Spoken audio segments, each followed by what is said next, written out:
Alright, Shalom. Once again, all praises, honor, and glory unto the Most High, Yahweh Ba'asham Yawashai, Ba'asham Rakakwadash, double honor to the elders and the apostles of the great millstone, and salutations to all your sincere kin. And this is your brother Abawan, back again with another video through the spirit and power of the Most High, Yahweh Ba'asham Yawashai, Ba'asham Rakakwadash, all praises and glory is due. And now this is the book of 2 Corinthians 2 verse 11. Lest Satan should get an advantage over us, for we are not ignorant of his devices, right? And as the scriptures say, we have an unction from the Holy One, and we know all things, because the Most High Yahweh Ba'asham Yahashai has given us the spirit of discernment to be able to see right into the plans and the wicked hearts of Esau Edom, right? And the title of this video will be once again going into another addition to the Doctrines of Devil series. Never let a good crisis go to waste. Never let a good crisis go to waste. And I think that I should probably go into the chat GPT and ask, hey, that where what is the origin of that term, right? And how to get some more understanding on it. Okay. I didn't even think about that. So let me just quickly do that right now. Right. So never let never let a good crisis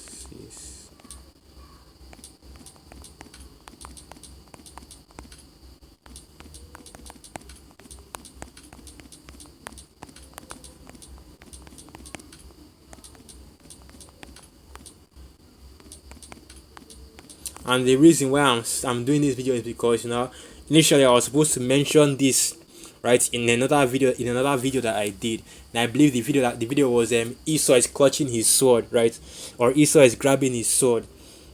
And I was supposed to mention that, hey, in the times that we're in, right, you should already know and it should already be obvious to you that Esau Edom, the elites of Esau Edom, are going to use this passing of Charlie Kirk in order to push more and more of their wicked decrees, because like the saying goes, right, like this saying goes, never let a good crisis go to waste. So trust and believe, and you already see that happening right now with the drama and backlash that is being made out of this event or situation, right?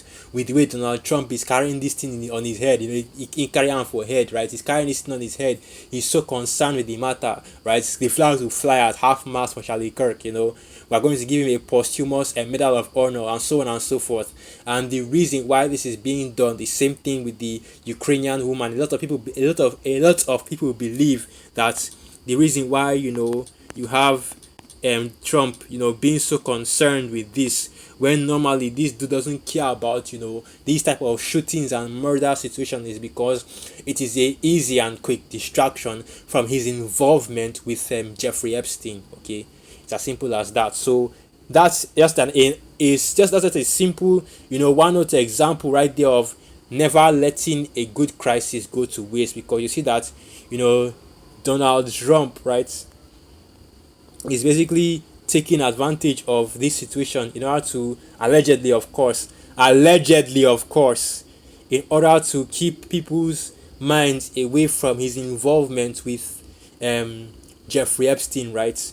So now I just typed it in. So yeah, the phrase "never let a good crisis go to waste" is most often attributed to Rahm Emanuel, former White House Chief of Staff under President Barack Obama. He said it during the 2008 financial crisis, though similar sentiments have been expressed much earlier.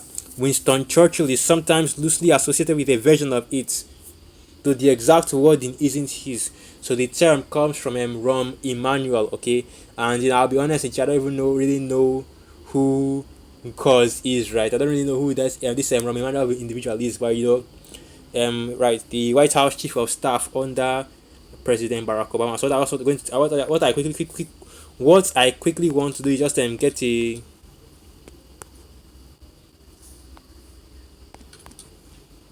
quick Google search for the guy, so I'll know exactly who he looks like. or rather who he is. So yeah, Ram Emmanuel. So this is the individual right here, Ram Emmanuel, which is a former. Okay, look at this. Look at this right here on the wiki. Let me go to the Wikipedia real quick. I just want to. Cause I saw something that looks interesting. So yeah, Ram Emmanuel, born November 29, 1959, is an American politician, diplomat, and former investment banker who most recently served as United States Ambassador to Japan from 2022 to 2025. A member of the Democratic Party, he represented Illinois in the U.S. House of Representatives for 3 terms from 2003 to 2009. He was White House Chief of Staff from 2009 to 2010 under President Barack Obama, and served as the mayor of Chicago from 2011 till 2019. So, hey man, this dude is basically has a very, very well detailed and political career, but he is the one that said, that he's the one that said, or at least the chat is saying that he's the one that said, never let a good crisis go to waste. Let's see. Here it is. So yeah, Ram Emmanuel. So it's okay. So now we have confirmed that this is an actual quote from Ram Emmanuel, and of course, the media and even the chat as well will try to whitewash the saying to make it seem like oh, it's not really what you think it means. He was just saying that because of so and so and for this reason or that reason. He was trying to explain the situation and make it basically just the idea is that they will try to whitewash it and explain it away to make it seem as less harmless than it actually is. Okay. But you understand, on in the left hand side, right? On the left hand side, or you should understand on the left hand side that nothing they do, right, is harmless. That's why you have the Doctrine of Devil series. Nothing they do is harmless. None of their sayings is just for fancy, and nothing they do is harmless or to the benefit of anybody other than to fulfill their own wicked lusts. What I'm going to do is I'm going to get that precept in the book of I believe that's Ecclesiasticus. So Ecclesiasticus 39, and let's just go to the top because that's where you see it. So yeah, this is the book of Ecclesiasticus 39, and I'll start from verse 25. For the good are good things created from the beginning, so evil things for sinners. The principal thing for the whole use of man's life are water, fire, iron and salt, flour of wheat, honey, milk and the blood of the grape, and oil and clothing. All these things are for good to the godly, so to the sinners they are turned to evil. Right? And it's not just these things mentioned, right, in the scriptures, okay, but it also has to do with basically everything that exists or can be used on the earth, right? They are made for good to the godly. But when it comes to Esau Edom, right, when you have it being handled by Esau, they become used for evil. So now, hold on, I don't want the audio to be playing too much so as not disturb my voice. So let's go back to that. So we already read this, Now we know the origin of the quote. So let's see what ChatGPT says. So now what it means. It's not about celebrating crisis, but about recognizing that moments of crisis break down resistance to change.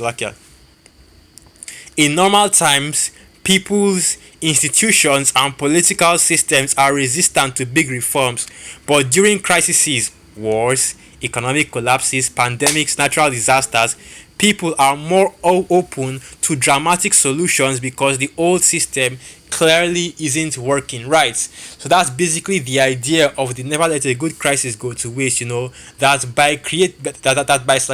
by having these major shakeups, right, major crises, you can basically enforce great or deep changes once again.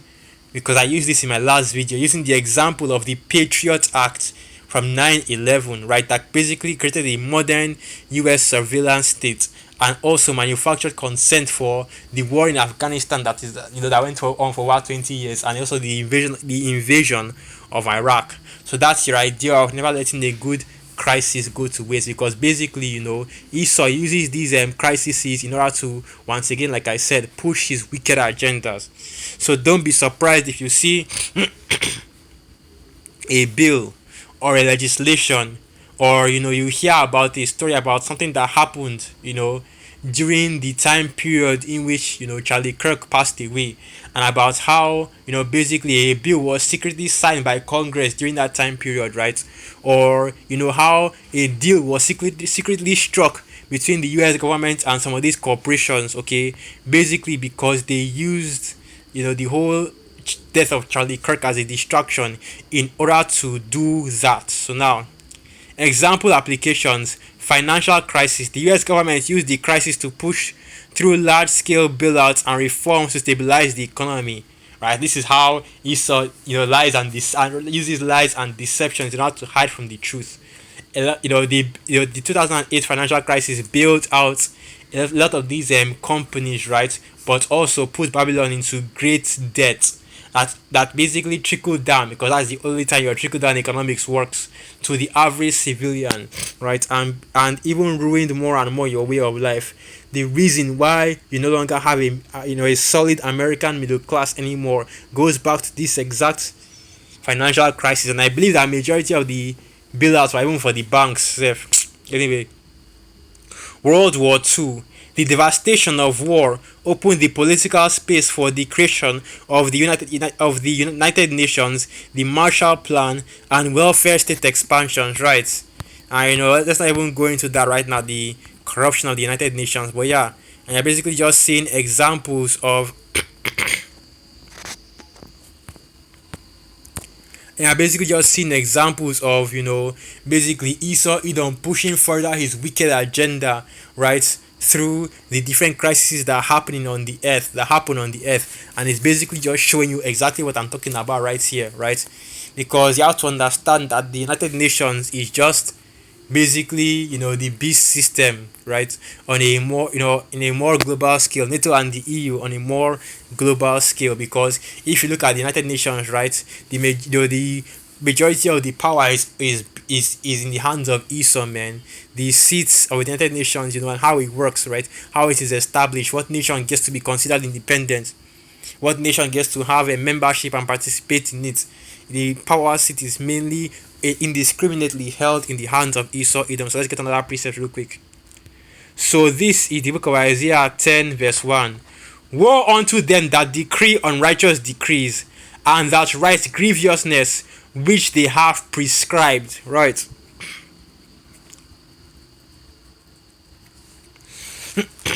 And basically this that we're talking about, and so like I'm trying to remember the term. Right.